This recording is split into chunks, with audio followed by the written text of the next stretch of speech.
in your opinion, where does Hogan rank in the great actors of our era? I smelled Dookie in that Don't question. ask me that. Come on, guys.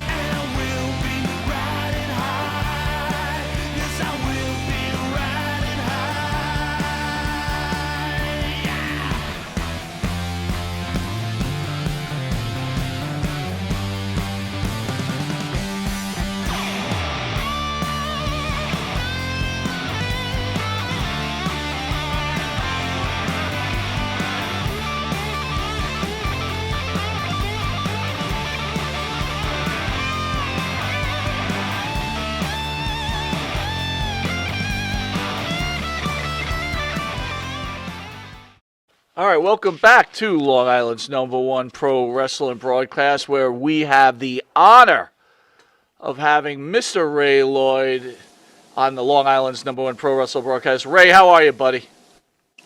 Hey, guys. I'm doing really good. Thank you guys for having me on. Mr. Glacier. Mr. Glacier, not Ray. Mr. Mr. Glacier. Glacier. The next question, I think I'm being set up here because I already know the answer anyway. Why do you make me ask him with a straight face, were you in my favorite movie, No Holds Barred? I hate that movie! I love it. He wasn't in No Holds Barred. I think he was. Yes, I was. You were? Yes, I was. There you go. Wait a No minute. Holds Wait, Barred. hold on. I thought you said you Yes, I started your... was. Wait a minute. What year was No Holds Barred, please? What Yeah, was that? and that's 80, one of the reasons. 88. Yeah, That's before he started We- his career yeah. in 1990. no, I'm confused. yeah, we actually, and I once again, I got to make sure to thank you guys love my buddy Sandy Beach, We do. and Sandy Beach is the one who I could sit here the whole episode. I could give you all my love for Sandy Beach. Sandy Beach is actually the guy who recommended me to. Fred Avery, the guy who trained me in professional wrestling. So Sandy Beach is originally responsible, literally, for me becoming a pro wrestler, and I love him as a friend and just as an ally. But he's the guy that literally steered me to a career in pro wrestling, and I thank him for that. But as you guys know, he played one of the headbangers in the scene, the fight scene, the underground fight scene, Right. with Joe LeDuc, and he got me booked on that movie that summer. I think it was the summer of '87. I broke into April of '87, so it was summer of '87 or summer of '80. I can't remember, right around there. And so yes, that was my first dabble into the movie business, which is one of the reasons why I ended up moving to Atlanta in 1990. But yeah, I played, and I had a very, very small, insignificant role. I was just one of the guys around the ring.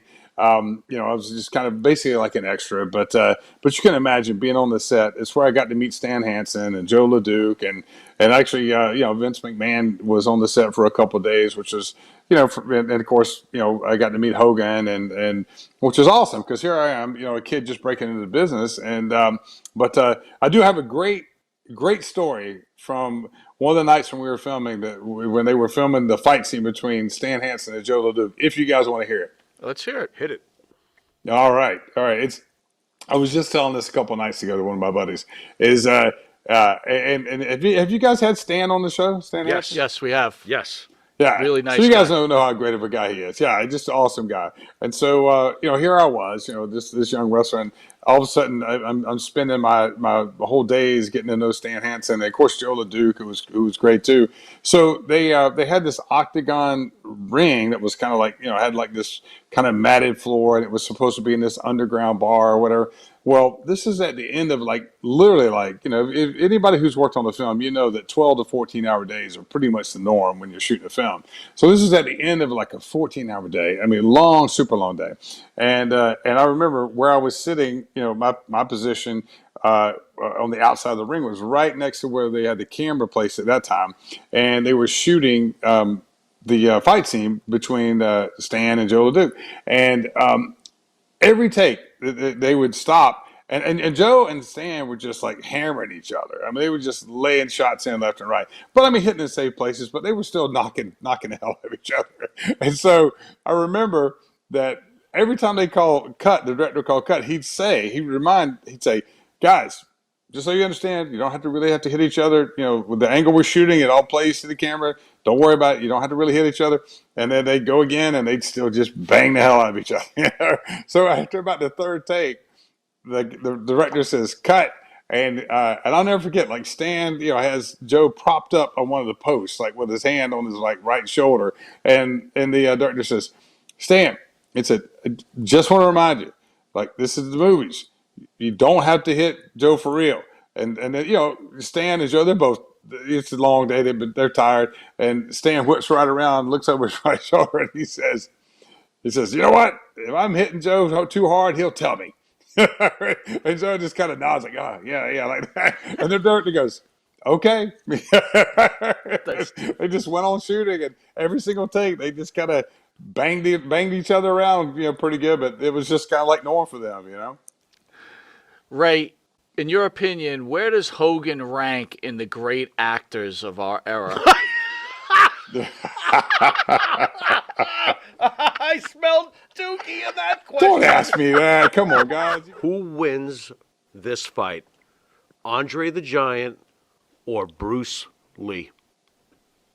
Oh, I'd have to say Andre, because, you know, I mean, Wow. if Andre could get his Wow. hands on him, he would just sit on him. Any chance of Bruce Lee doing what he, you know, the fast guy was so fast? Is there any chance he could like chip him away, or you know? You know get him what? to- Maybe. You know, it's funny. I was just, you know, you have all these reels that pop up, you know, on social media. I was just watching a reel literally yesterday of Brandon Lee talking about, you know, his dad, and they were showing clips, and of course I studied like any martial artist that's come along in the last 40 years. I really, really studied Bruce Lee a lot, and you know his level of speed. If you go back and you watch his, I mean his honestly his It's speed. ridiculous. Ridiculous. To this day, I don't think anybody's even equaled it. And but it's funny when it was funny how, you know, Brandon Lee, because people always want to say, oh, Bruce Lee was so naturally fast. Yes, he was, but I mean Bruce Lee, if you go back and you look at his history, man, you want to talk about a guy who really, really worked his butt off.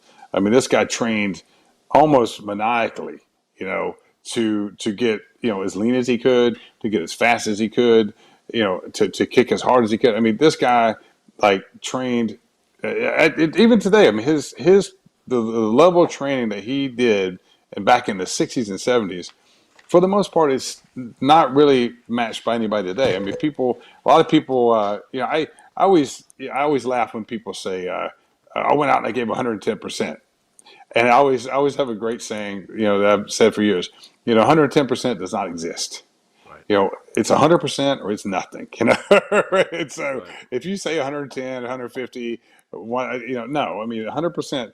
And, you know, Bruce Lee, when I'm studying him, what I realized is that guy pushed himself, you know, pretty close to 100% of what his body could do, a lot more than the average person could or would ever do. And that's something that most people just, they don't realize what that takes to, you know, because the thing that what happens first is mentally, I mean, your brain will tell you to stop a lot sooner than what your body can really handle. And I think he really tapped into how far he could push himself mentally, as far as, you know, equaling, you know, how far he could push himself physically. And that's just something that, you know, that most people just you know, because, you know, most people don't discomfort, you know, I mean, people don't want to go through that, you know, most people. So, but he was a guy, if you could look back, and I mean, he was so far ahead of his time. Most famous, obviously, for the role of Glacier. Or how about telling us how Glacier got started? How did this all come about? Oh, man, wow. I mean, how much time you guys have? But no, the quick version of it is that, and it's like I always, you know, I'm very fortunate. You know, I built a really good career, and you know, and I do a good bit of seminars still. I'm still, you know, QT Marshall, who's with AEW, QT, and I started the what's called One Fall Power Factory several years ago back in Atlanta. Last couple years, Cody came on board, Cody Rhodes, and we rebranded it as a Nightmare Factory. And I still do a lot of I try to go back and forth as much as I can for the 12-week camps that we have up there. And I do, you know, seminars all over the country, and, you know, really all over the world. And you know, one of the the main things I tell people is that, my overnight success took about 10 years. I broke in April of '87. I didn't get my break with WCW until till really January of '96. So it was almost 10 years. And so, I know what it takes I know what it's like to have to be patient and get frustrated and think that a break should have come and it doesn't come. And QT, I mean, it took him 15 years to get his break, with AEW. And so, it's one of those things where, like I said, I always say to anyone who wants to pursue, something like pro wrestling is, more than likely, if you're really serious about trying to make a name in this business and to build a career, you're probably going to have to go where the opportunity is, because the opportunity is not going to come to you. And at the time, we broke into wrestling. I was trained and broke in '87 with one of my best friends and one of my best teammates that I played the last 4 years with at Valdosta State. I was a center. He was offensive guard. A guy named R.D. Swain. We broke into wrestling as the Blazers, which was kind of like our Valdosta State University that's their mascot was the Blazers. So we were kind of like a football tag team. And then it didn't take me too long to kind of break away a little bit, because RD's thing was he was a much more natural pro wrestler than I was. It didn't come to me real easy like it did him, but he was just at the point where he had other things going on in his life, and it wasn't necessarily his end all be all to go pursue a wrestling career. Whereas for me, it really was. So I had graduated with my degree in education, became a school teacher. So I got a job in Atlanta in 1990. Moved to Atlanta and taught during the week and wrestled, every night I could on the weekends and the summers and the holidays, whatever. And then I became, and like I said, I'm not the smartest guy in the world, but once I moved to Marietta, Georgia, one of the first things I did was get a membership to Main Event Fitness, which was owned by Sting and Lex.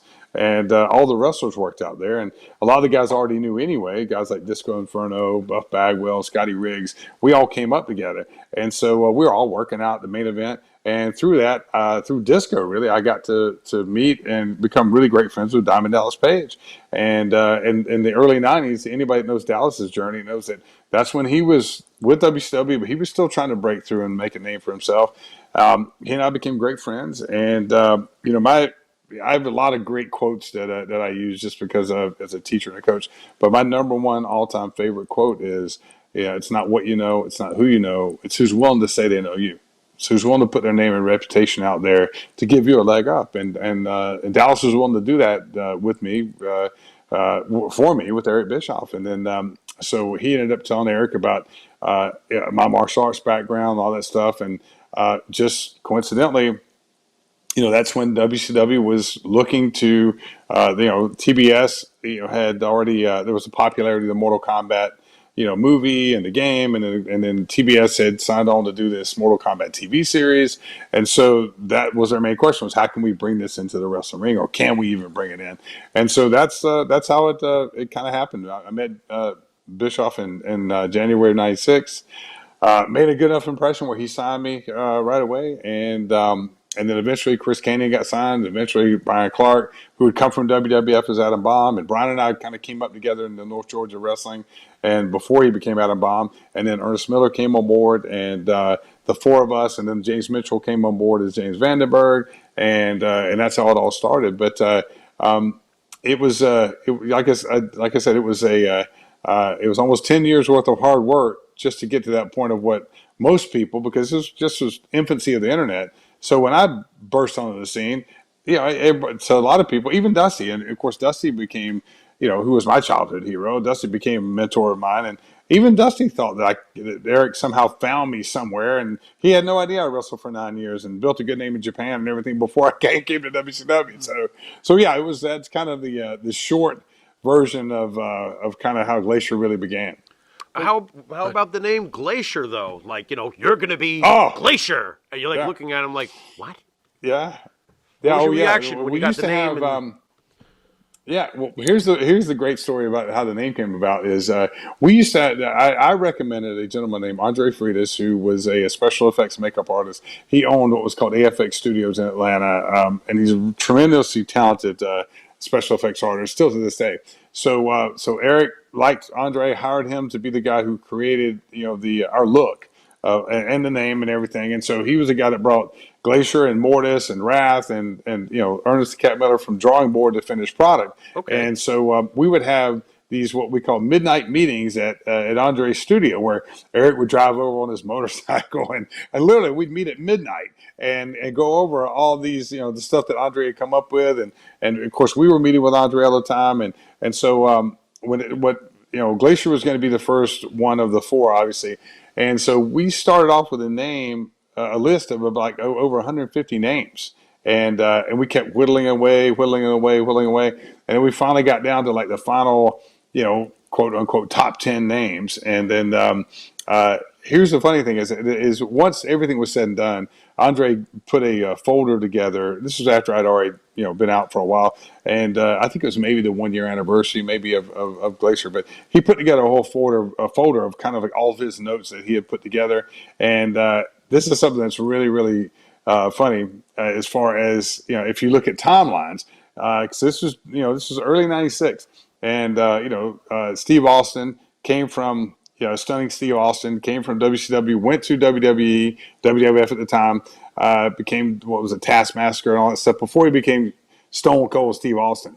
And so if you look at the timelines, it was about the same time when I was coming out as Glacier. And ironically, one of the final names that made on our top 10 list, out of starting with like 150 names, one of the names in that top 10 list, one was Glacier, one was Cryonic, and one was Stone Cold. Believe it or not.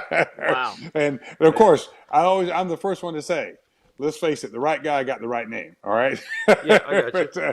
but I still have all those notes, which is really cool because that was before Austin never debuted as Stone Cold Steve Austin. It was just these two universes kind of coexisting and had no idea the other one was existing. Just think though, if you would have taken that name, that could have changed the whole way it was all going to turn out, right? Well, like I say, let's just be honest here. The right guy got the right name. So. Yeah. But did WCW find themselves in trouble, though? Because you pretty much look like the Mortal Kombat guy. Oh, yeah. I mean, wasn't there like some sort of infringement or copyright deal on that? Oh, yeah.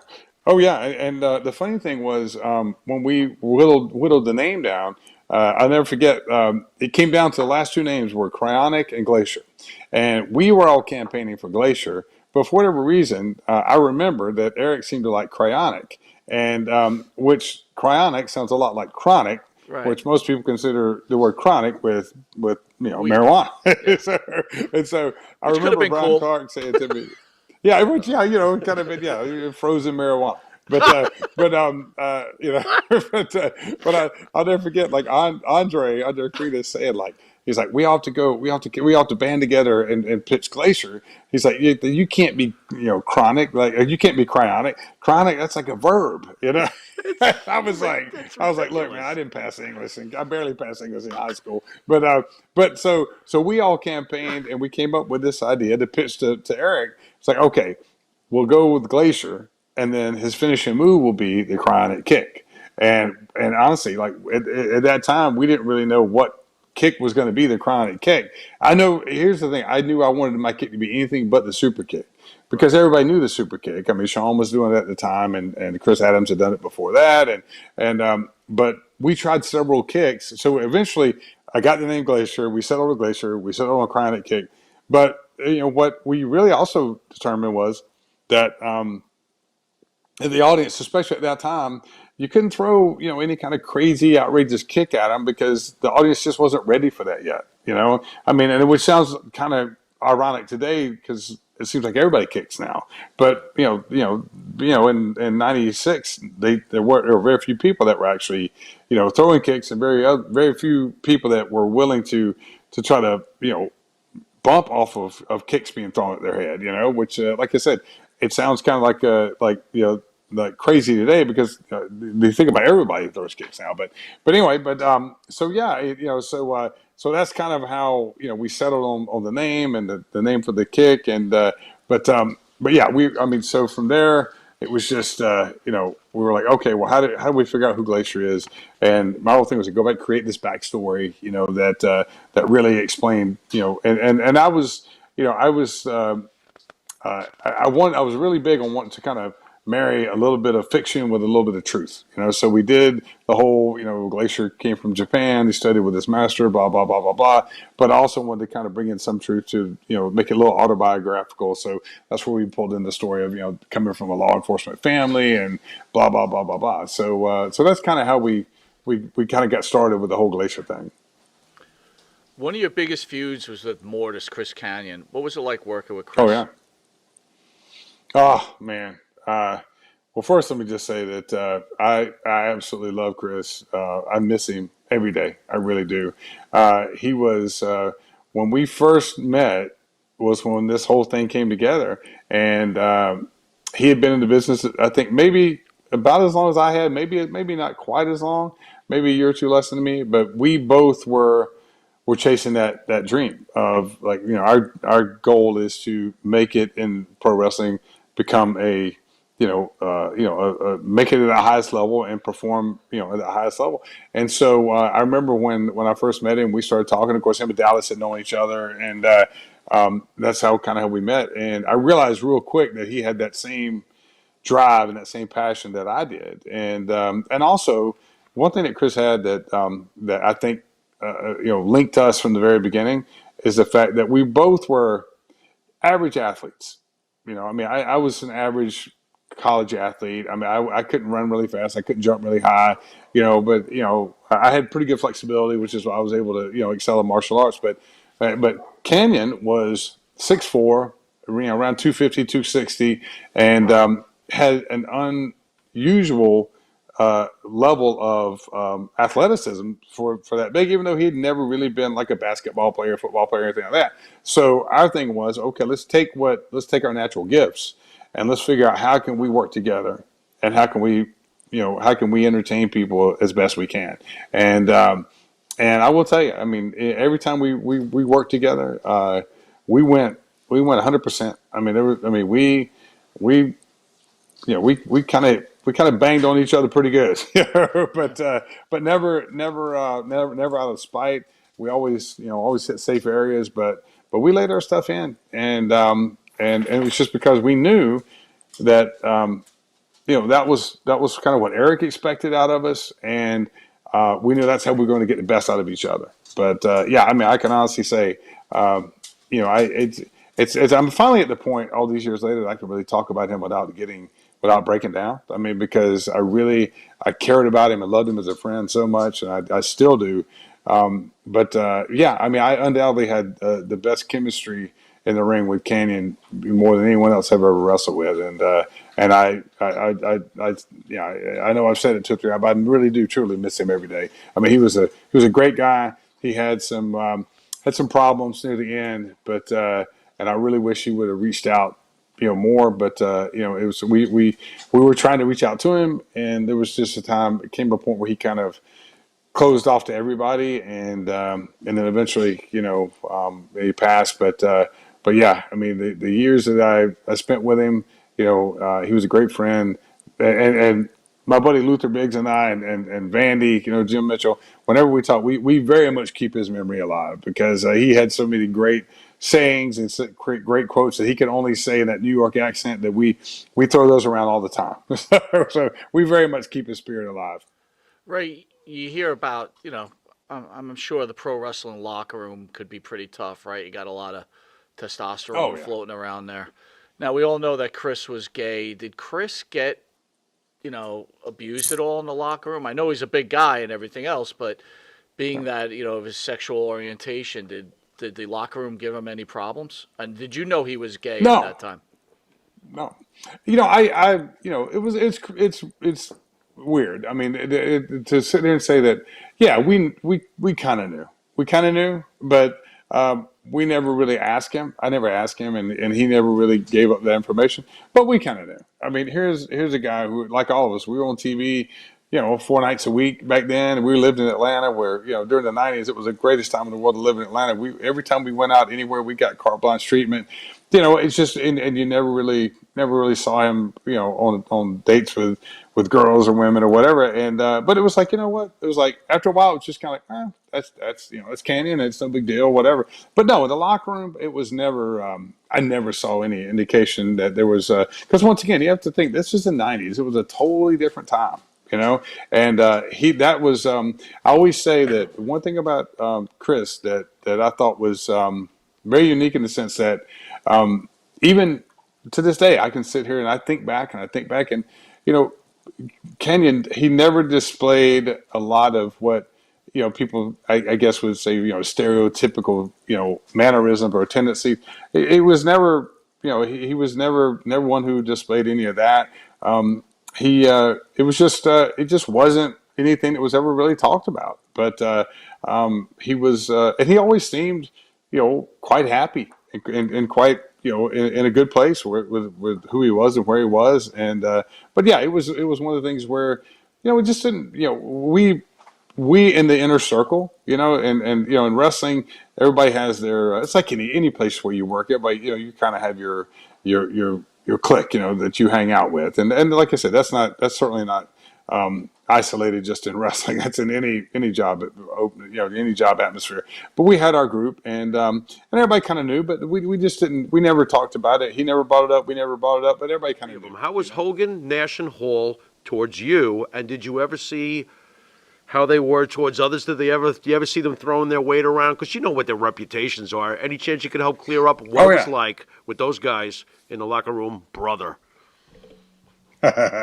Well, yeah. Let me start with Scott. I actually met Scott years before when, because in the summer of '89, I got a chance to, I kind of was one of the faceless opponents, during the summer of '89, when they were filming at Center Stage, and somewhere along the way, I got a chance to meet Scott, and he was very, very kind to me, and was very helpful to me, even before he became Razor Ramon, and so when I ran into Scott again, during the WCW years, during the Glacier years, he was always great. It was always great to me, and I never really knew Kevin that much. We always, to this day, we always speak in passing, and we're always cordial. I never got a chance to really be around Kevin, and during that time when he came in, they were coming in. He came in from WWF or WWE.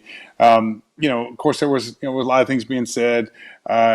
I just, it was like I said, everybody had their cliques, their groups, and we had our group, which was called the FOP, the Friends of Page, Dallas Page. So it was me, Kidman, Disco, Canyon, Vandy, all our group. So we were kind of in that different clique, and of course, everybody knows the clique that Nash was in with Hall, and of course with Hogan and with X-Pac, and who I think is awesome. But yeah, it was. So I never got a chance to really during those years get to to really correspond a lot with Kevin, but I always would had like I said, cordial relationship, but I always would have some conversations with Scott and continue that relationship, that friendship with Scott, years after WCW. Hogan, it was always cordial. Same thing. I never really, I didn't run in that circle with him. So, I just, it was always, he was always cordial to me. I certainly was always cordial to him because it was pretty darn cool.